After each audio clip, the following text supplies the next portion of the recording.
This is home cured and smoked bacon, as good as anybody will make. So why can't I sell this to my neighbors without breaking the law? Let's look back at history and see how all these regulations came to be, and the lasting damage that they caused. These new laws completely eliminated the concept of buying local meat. In January of 2022, the White House website stated that 85% of the beef is controlled by 4 companies, 54% of the poultry is controlled by 4 companies, and 70% of the pork is controlled by 4 companies. Why did this happen? Who benefited? Was there a political deal? And are we more healthy? This is a shambles in York, England, home to the butcher shops of the old city. So we're here to talk about meat history, look at some of the regulations, and ask the question, who's the most dangerous, the regulators or the regulated? We'll start back at Viking times. Meat that's provided by hunters and meat that's been slaughtered by butchers is being put out available for sale. It would have been cooling overnight. York is not a warm place. Meat merchants are concentrated in one area. That area we know as the shambles. There's little or no regulation on any of this marketing, but these people are selling to their friends, their neighbors, and their relatives. This system lasted for thousands of years and replaced the system of communal hunts like driving animals off of cliffs as shown in this depiction of the American West. Back in medieval York, anybody who wanted to purchase meat would come early in the morning to get the best choice. Later in the afternoon, whatever was left over from the meat merchant would have to be packed for tomorrow's sale, put in salt, pickled in vinegar, or smoked. Everything had some value. The stomach, the intestines, the bladder, the blood would be used to make sausage. Whatever was left over could be thrown to the hogs. After the Norman invasion, venison disappeared from the marketplace because of new forestry laws. This is Sherwood Forest, and now the time of Robin Hood and his men. Meat from hunters would have been replaced by farm-raised animals, but of course there were poachers in the woods. About this time, guilds first arrived in England. This is the Guild Hall in York, England. Guilds were organizations of merchants that controlled the quality of the products and set the rules for the merchants. Guilds were given a monopoly and tasked with creating an orderly marketplace. The concept of food safety was not a big issue, but guild rules did have the force of law.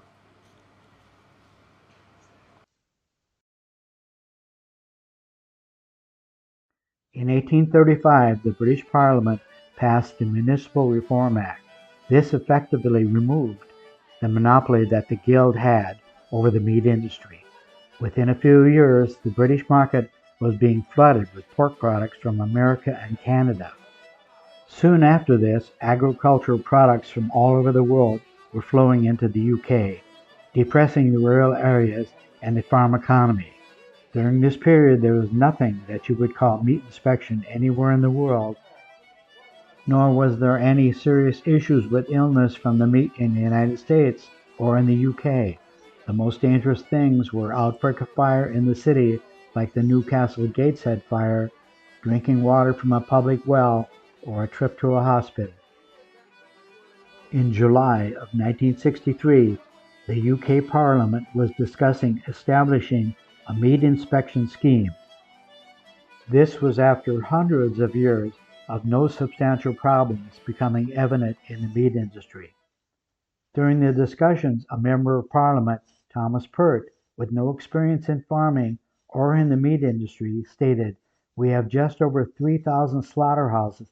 That's too many. I would like to see greater concentration." Because of government regulation, the number of slaughterhouses dropped from 3,000 down to 147 in 2023. Throughout this entire period, there was no great food-borne illnesses sweeping across the UK. This precipitous drop in the number of slaughterhouses caused animals to be shipped all over the country instead of being killed and consumed locally as they had been for thousands of years. Instances of disease on farms got progressively worse during this period because animals that were diseased were shipped all around the country to be processed, spreading the disease. There were outbreaks of hoof and mouth in 1837, 1957, 1967, and in 2001 because of the few slaughterhouses, it raged across the country. 6.5 million animals were culled at a cost of $5 billion to the economy. So after 800 years of history, who was the most dangerous person in the shambles? Turns out a 30-year-old woman named Margaret Clitheroe was arrested in 1586 for harboring a Catholic priest and pressed to death under 800 pounds of rocks. Compared to a member of Parliament, she's relatively harmless. So let's go back to America. The U.S.D.A. was established in the United States in 1862. After railroads crisscrossed the country, substantial meat industries grew rapidly. As meat processing firms got larger, the relationship between the processor and the consumer disappeared. During this period, up until 1906, there was little or no inspection of any of these meat products unless they were destined for interstate trade. The procedures, the recipes, types of products, and for the most part the employees came directly from Europe, but there were no powerful guilds. Refrigerated rail cars allowed meat to be shipped anywhere that there were tracks, greatly expanding the market for the big packers. During the late 1890s, there was a strong sense of resentment against the Spanish in Cuba. Sensing an opportunity, newspaper companies sent reporters to Havana. William Randolph Hearst, according to one of his reporters, had said, "If you get me the photos, I'll furnish the war." The American print media pushed hard for the U.S. to be in the war. Military authorities contracted Chicago companies to provide the meat for the soldiers. This ultimately led to the embalmed beef scandal. The high rate of non-combat death was blamed on the canned meat. This event set the stage for Upton Sinclair's book, The Jungle. The final report from the military blamed poor sanitation in the camps for the dysentery and yellow fever. Reports of borax in the meat may or may not be true, but borax is still allowed in European caviar and used in cosmetics worldwide. During World War I, Chicago companies were once again used to provide meat for the military. Between the wars in 1905 and 6, Upton Sinclair had published The Jungle, and the U.S. government, in order to reassure the public, was pushed into providing federal inspection for all meat plants that were involved in interstate trade. When this map was published in 1922, the big meat packers had plants all over the country, and the relationship with the public would be established by marketing. Because of the 1906 law, all meat plants involved in interstate trade would be under federal inspection. Those plants involved in trade within each state were exempt from any sort of inspection except as imposed by states or municipalities.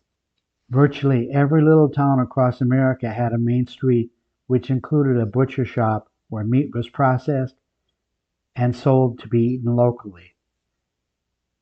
Small-town butchers were family-owned businesses who purchased local animals, processed them, and sold them to their friends, their neighbors, and their family.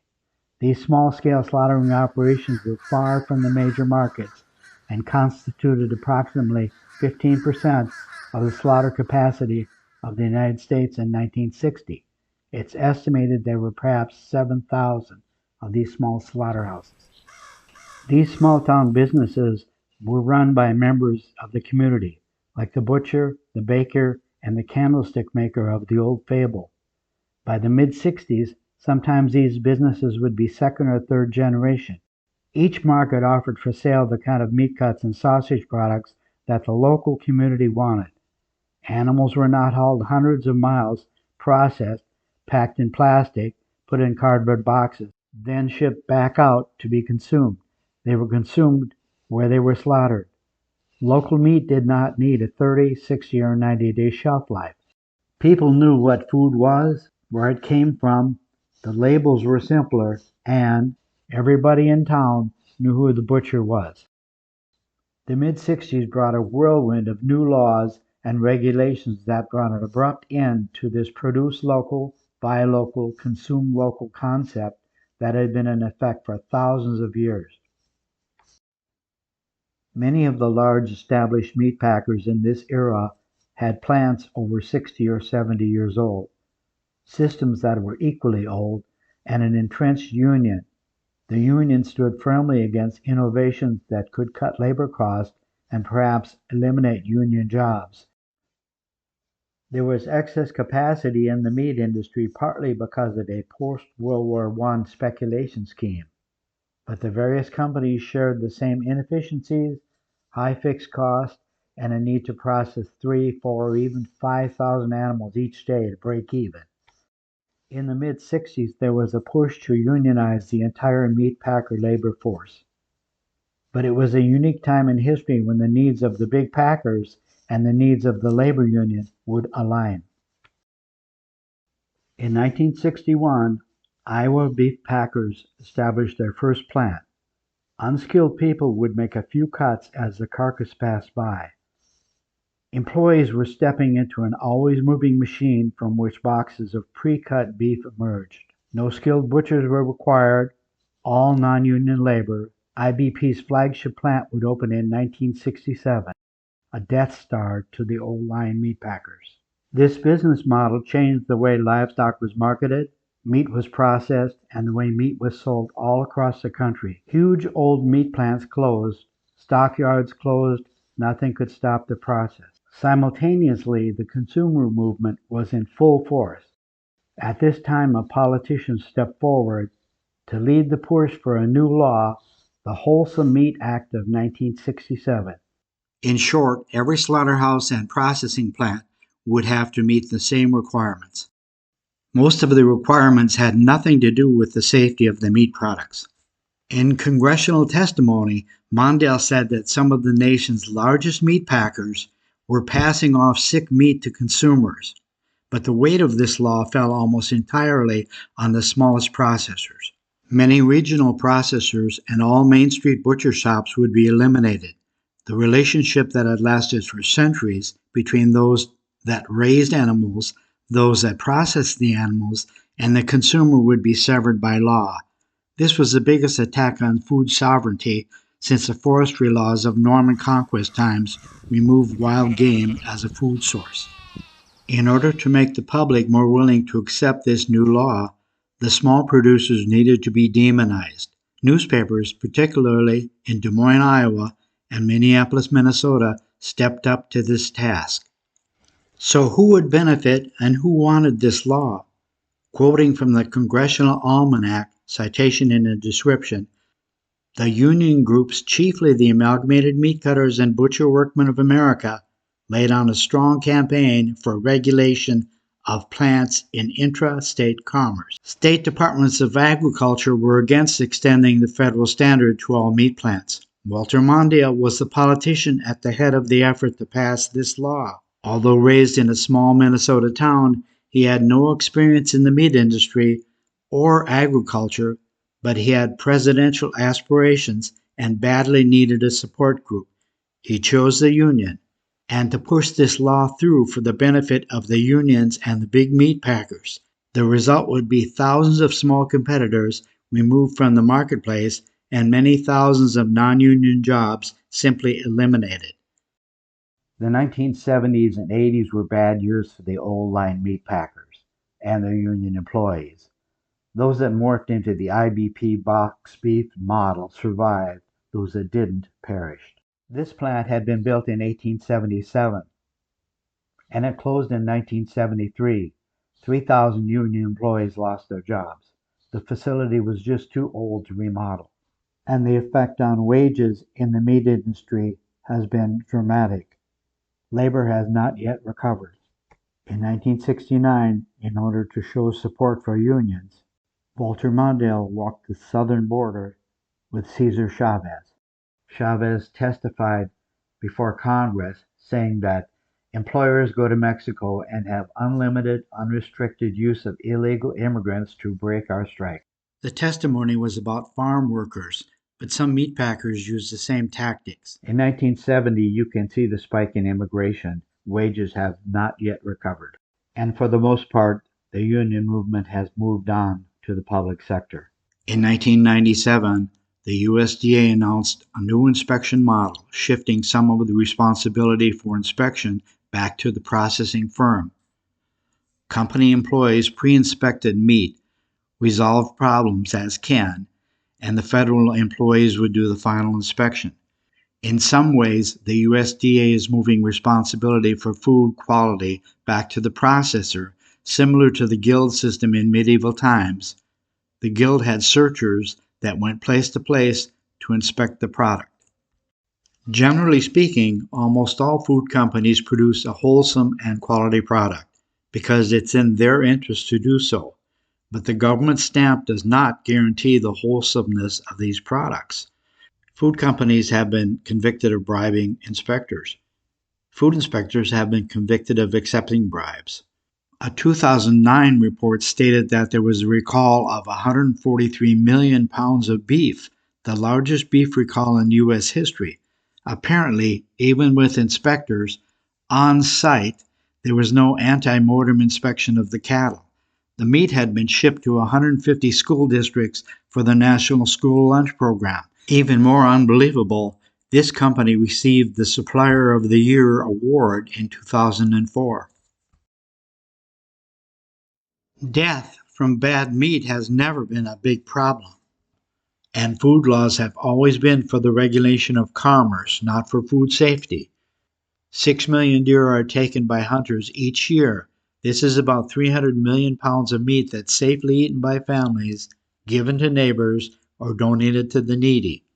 For venison, the millennia-old assumption that the hunter will know what's good and what is not is still intact, but the license requirement is a shadow from Norman England. Regulations are often the imposition of the preferences of elites.